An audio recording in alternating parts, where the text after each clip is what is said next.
shaking, and then you exploded on love surge. I feel so much better. Don't you? Thank you. You're welcome. And that's the love surge.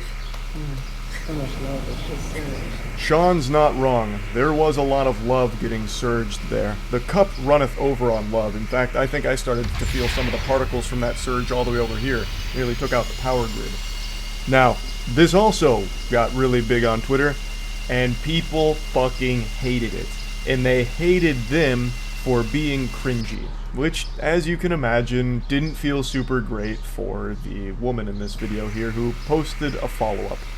A lot of the duets and stitches were really funny, and I laughed a lot. I can take a joke, and I can laugh at myself. But then some of the comments got really mean, and they're like wishing that like someone cheated on each other, or wishing that like DB on me, or SA, or TikTok. I don't know, myself, and I think like if the goal was to make me sad, you did it, you won. She posted this video going over how all of the really mean comments made her feel, like the really personal ones wishing horrible things upon her and the family. And what really sucks is how unsurprising this is. The internet has become a place where you expect this. Anytime a video is posted, no matter what it is, if it's cringy, even if it's good, you already know there's going to be a large number of people that are going to hate it. And when people on the internet don't like something, they go to the biggest possible extreme to let you know their dislike of it. Telling you to do the worst things ever and wish the worst things ever upon you. It's unfortunately very commonplace online.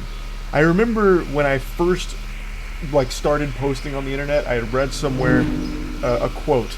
When someone wears a mask, they show you their real face. So basically, it's not the most profound thing ever. When someone is anonymous, they show you their true colors. And most people aren't that nice. And so what happened here is, this was cringy, so people started being very not nice, and she posted this video hoping that maybe if you saw how it made her feel, that it would stop. And as you can probably guess, it only made it worse. The comments were saying things like, just need another love surge, or order up on that love surge to help. If there's one thing the internet hates more than cringe, it's weakness, vulnerability. If you show that something hurt you, that's the biggest possible trophy you can ever give to people online, because now they know they're getting to you and they will just keep that pressure coming. There was really nothing good that could have come from this video, but I do legitimately feel bad for her and Sean here, because their only crime was posting something cringy. I don't think they should have posted it to begin with, but that's once again just the product of everything being a competition to get internet attention. So they took a very personal thing with them being lovey-dovey and having this really quirky love surge thing they do, and they wanted to share it online, because everyone wants to share everything online all the time, and what happened here is it ended up being an awful experience. So, let's tie this into what I want to talk about on a deeper level. Why cringe is literally the worst thing you can do online as a content creator, it feels like. Over the many, many years I've been online, I have seen some people do the worst things imaginable. And those people still have an audience and supporters, despite being a piece of shit that does horrible things. And then I've seen cases where someone does something a little too whimsical. They get a little too silly, and it's embarrassing. And they lose a lot of supporters for it.